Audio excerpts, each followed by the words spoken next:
రాబోయే దినాలలో మా పిల్లలు ఒక ఉన్నతమైన ఆశీర్వాదాలు పొందుకోవాలి, వారు ఇట్లా ఉండాలి అట్లా ఉండాలని చెప్పి నియమించబడాలని ప్రతి తల్లిదండ్రులు కోరుకుంటూ ఉంటారు. చూడండి, దేవుని బిడ్డలారా, దేవుడు చెప్తూ ఉన్నాడు, బాలకులను నేను వారికి అధిపతులుగా నియమించేదను. మరి రాబోయే తరములో మన పిల్లలు ఆశీర్వాదకరంగా ఉండాలి, నియమించబడాలి, వారి జీవితాలలో గొప్ప ఆశీర్వాదం దీవెన అనేది పొందుకోవాలని అంటే వారు ఎలాంటి అనుభవాలలో నడిపించబడితే వారు నియమించబడతారు, ఏ విధమైన భక్తిని మన పిల్లలకు నేర్పించాలి, ఏ విధమైన భక్తి మార్గాలలో మన పిల్లలను నడిపించాలి, వారి జీవితం ఎట్లా ఆశీర్వదించబడుతుంది అని కొన్ని విషయాలు మీకు చాలా తేటగా తెలియపరుస్తాను. మీకు తెలియని విషయాలు ఏమి కాదు, బైబిల్లోనే కొన్ని విషయాలు మీకు తెలియపరుస్తాను. బైబిల్లో ఆశ అని ఒక రాజు మనకి కనబడుతూ ఉంటాడు. ఈ ఆశ అనే రాజు బాల్యంలోని అంటే చిన్నతనంలోని అతడు దేశానికి రాజుగా నియమించబడతాడు. ఈ ఆశ నియమించబడడానికి గల కారణాలు ఏంటి? ఎందుకని ఆశను అంతగా దేవుడు నియమించాడు, హెచ్చించాడు, ఆశీర్వదించాడు? కారణం ఏంటి అని మనం ఆలోచిస్తే ఈ ఆశకుండే ఆసక్తి ఆలోచన ఏంటంటే, తన పితరుడైన దావీదు ఏ విధంగా నియమము ప్రకారంగా వెళ్ళేవాడు, దేవునితో ఎలాంటి సహవాసం కలిగి ఎలాంటి సంబంధము కలిగి నడిపించబడేవాడు, ధర్మశాస్త్రాన్ని క్షుణ్ణంగా చదివి ఆ ధర్మశాస్త్రాన్ని చక్కగా తెలుసుకుని దావీదు ఏ విధమైన దేవునితో నడిపించబడ్డాడో ఆ విధంగా నడిపించబడ్డానికి ఎంతో ఆసక్తి కలిగి ఈ ధర్మశాస్త్రాన్ని చక్కగా తెలుసుకుంటూ ఉండేవాడు. ఆశ. చూడండి, దేవుని బిడ్డలారా, ఆ దేశంలో చాలామంది ఉన్నారు, ఎంతోమంది పిల్లలు ఉన్నారు. అయినప్పటికీ ఆశ అనే దేవుడు ఎందుకు ఆ దేశం మీద నియమించాడు? ఎందుకని అంతగా హెచ్చించాడు? ఎందుకని ఆశ జీవితంలో అంత దీవెన ఆశీర్వాదాన్ని ఘనతను ఎందుకు కలగచేశాడు? కారణం ఏంటంటే, ఇతడు బైబిల్ మీద ఈ ధర్మశాస్త్రం మీద ఎంతో శ్రద్ధ కలిగిన వాడు, అంత శ్రద్ధ కలిగి నడిపించబడేవాడు. తన భక్తులు ఎట్లా నడిపించబడ్డారు, తనకు ముందు భక్తులు ఏ విధంగా నడిపించబడ్డారు, ఆ భక్తిని అలవార్చుకుంటూ ఆ భక్తి మార్గాలలో చక్కగా నేర్చుకుని నడిపించబడటం మనం చూస్తూ ఉంటాం. చూడండి, ఆశ జీవితంలో తనకు ముందే కానీ వెనకే కానీ ఆశ లాంటి పరిపాలన ఇంక ఎవరు చేయలేదని చెప్పి సమాధానమైన పరిపాలన మనం లేఖనాల్లో చూస్తాం. అంతటి సమాధానము తన రాజ్యానికి, తన ప్రజలకి, అంతటి ఘనత, ఆశీర్వాదం, సమాధానం, నెమ్మదిని దేవుడు ఆశకు అనుగ్రహించాడు. కారణం ఏంటంటే, ఈ రోజుల్లో పిల్లలకి చాలామంది సెల్ ఫోన్లు ఇచ్చి వాళ్ళ జీవితాన్ని పాడు చేసే వాళ్ళ తల్లిదండ్రులు ఎంతోమంది లేకపోలేదు. ఈరోజు మన పిల్లలకి మనం ఏమిస్తున్నాం? ఏదో బంగారం సంపాదించి, ఆస్తులు సంపాదించి మన పిల్లలకి ఇస్తే వాళ్ళు ఏమైనా ఆశీర్వదించబడతారా అంటే, చూడండి దేవుని బిడ్డలారు, తండ్రి ఎట్లని మా పిల్లలు ఆశీర్వదించబడాలి, మా పిల్లలు రాబోయే దినాల్లో గొప్పవారిగా మార్చబడాలని చెప్పి ఇంచుమించు చాలా ఆస్తులు, పొలాలు, స్థలాలు అంతా సంపాదించి ఇంకా మా పిల్లలు బాగా ఉంటారులే అని అనుకున్నారు.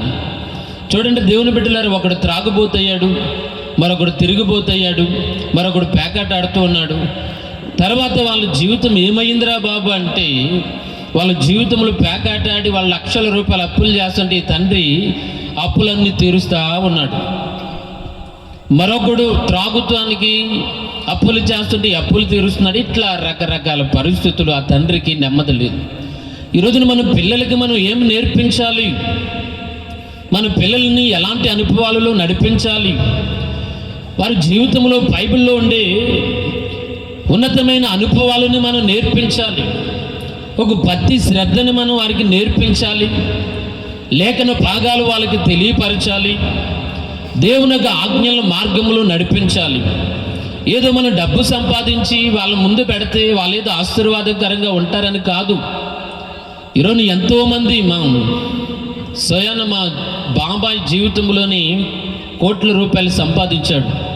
అంటే జాబ్ చేసుకుంటూ పోలీస్ ఆఫీసర్గా నడిపించబట్టు ఇంకా లంచాలు గించాలు అన్నీ తీసుకుని బాగా పెద్దవాడైపోయాడు. ఈ రోజున ఆయన తలబట్టుకుని ఏడుస్తూ ఉన్నాడు. కారణం ఏంటంటే తన పిల్లలు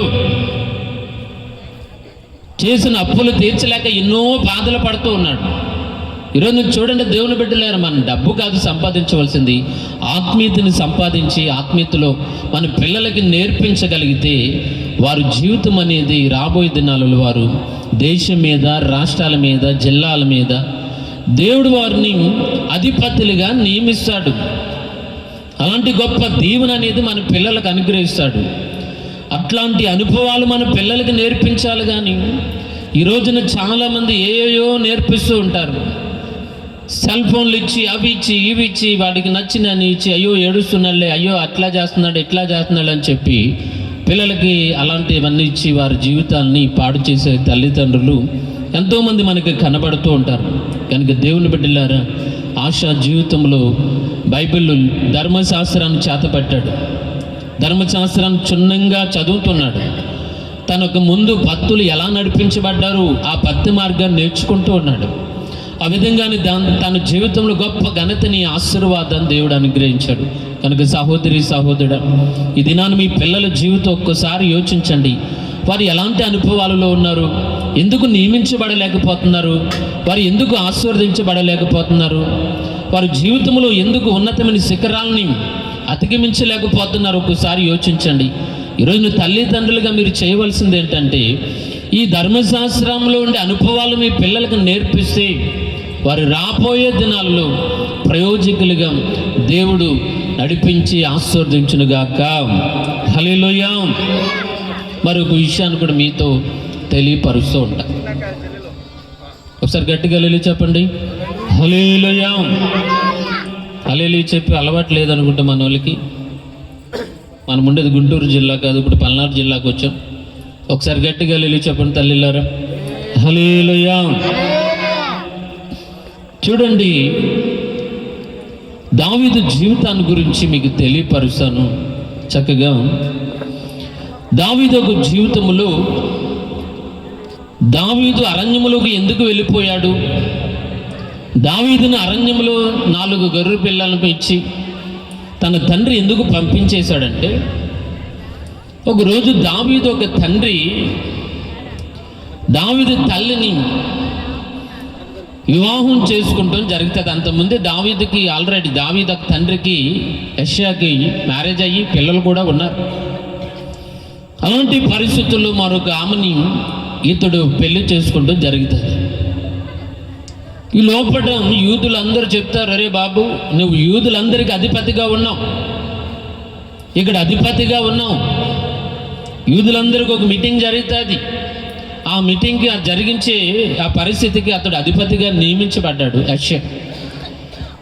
మరి ఒక అన్యురాలిని నువ్వు చేసుకున్నావు, అన్యురాలతో నువ్వు సహవాసం చేస్తున్నావు కనుక నీవు కుదరదు, ఇక్కడ నువ్వు అధిపతిగా ఉండకూడదు అని చెప్పినప్పుడు వెంటనే నీవు ఇంటికి వెళ్ళి నీరసంగా ఉంటే వెంటనే దావీదు తల్లి, ఎందుకయ్యా నీరసంగా ఉన్నావు, ఏంటి కారణం, ఏం జరిగిందని అడిగితే ఇట్లా జరిగిందని చెప్తే వెంటనే అయ్యా ఏం కాదులే, ఇంక మేమే వెళ్తాములే అని చెప్పటం జరుగుతుంది. చూడండి, ఆమెను పంపించే ముందు ఆమెకు జీవితం ఎలాంటిదంటే, ఆల్రెడీ ఆమె ప్రెగ్నెన్సీలో ఉంది, అరణ్యంలోనికి వెళ్ళింది బాగానే ఉంది.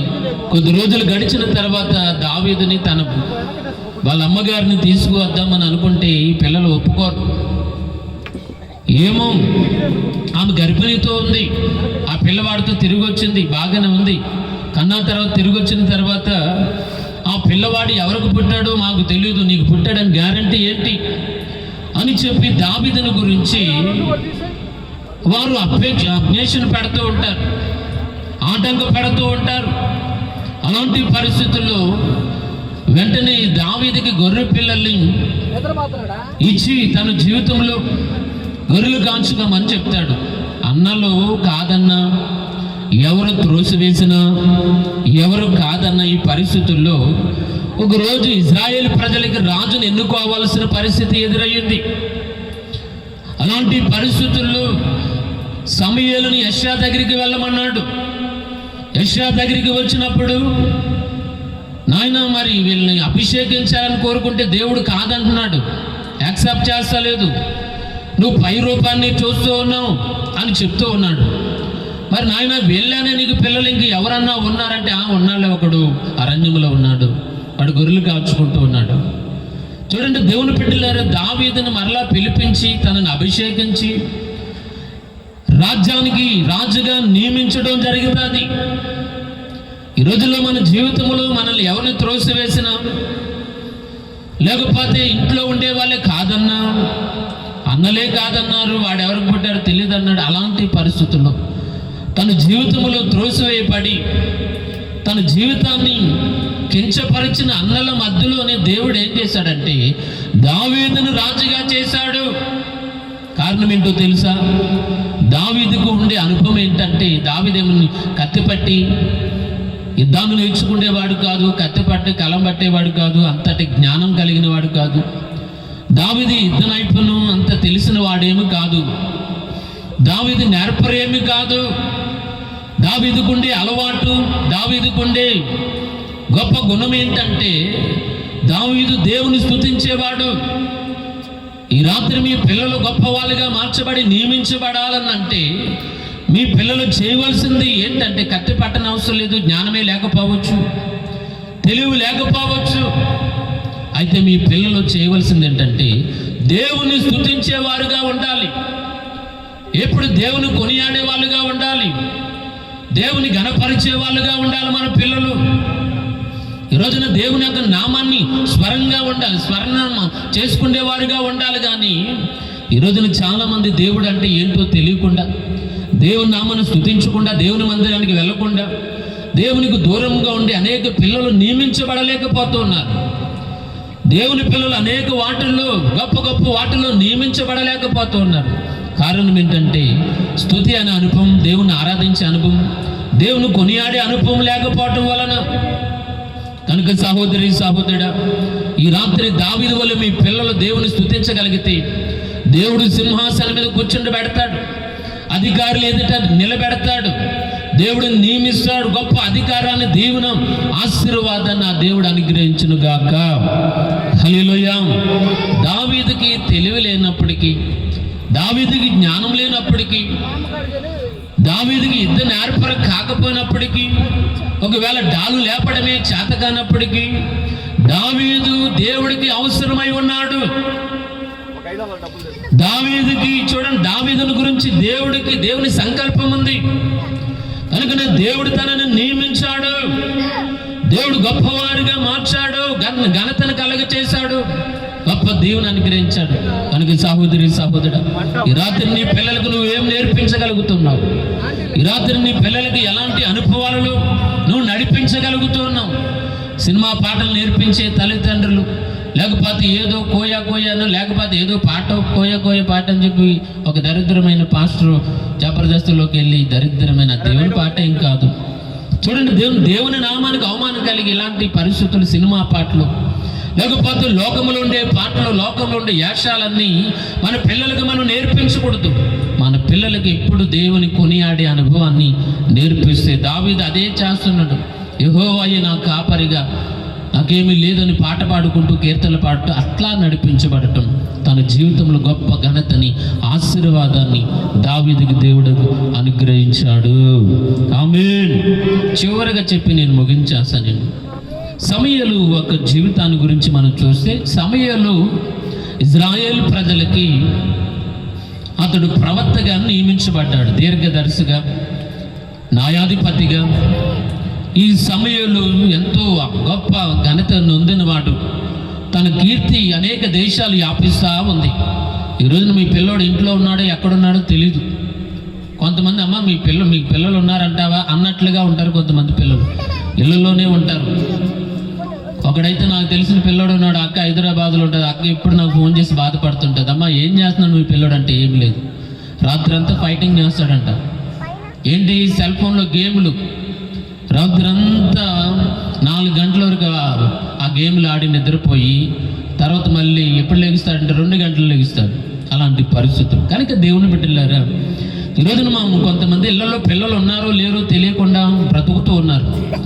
కానీ సమూయేలును గురించి తన కీర్తి అనేక దేశాలు వ్యాపించింది. పలానా సమూయేలు న్యాయాధిపతిగా నియమించబడ్డాడు, అధికారిగా నియమించబడ్డాడు, గొప్ప దీవెన అనేది సమూయేలు మీద నియమించబడ్డాడని చెప్పి అనేకులకి ప్రకటించబడింది సమూయేలు గురించి. చూడండి దేవుని బిడ్డలారు, ఎందుకు సమూయేలుని దేవుడు అంతగా ఎందుకు ఆశీర్వదించాడు? కారణం ఏంటంటే ఈ సమూయేలుకు ఉండే అలవాటు ఏంటి? తను చేసేదని దేవుని మందిరములో దీపాన్ని వెలిగించేవాడు, దేవుని మందిరములో పరిచర్య చేసేవాడు. వాళ్ళ వైపు వీళ్ళ వైపు చూచి తన కళ్ళ ముందు పాపము చేయకుండా తన జీవితాన్ని కాపాడుకొని, తన బ్రతుకుని కాపాడుకొని, తన జీవితంలో ఎంతో దేవునితో సహవాసం చేస్తూ ఎంతో ప్రార్థన అనుభవాలలో నడిపించబడుతున్నాడు సమూయేలు. ఈరోజున మన పిల్లలకి మనం ఏం నేర్పించాలనంటే ప్రార్థన అనే అనుభవాన్ని నేర్పించాలి. దేవుని యందు భయభక్తులు కలిగే అనుభవాన్ని నేర్పించాలి. ఆ భయము భక్తి అనేది ఎగిరే పక్షికి రెండు రెక్కలు ఎలాంటి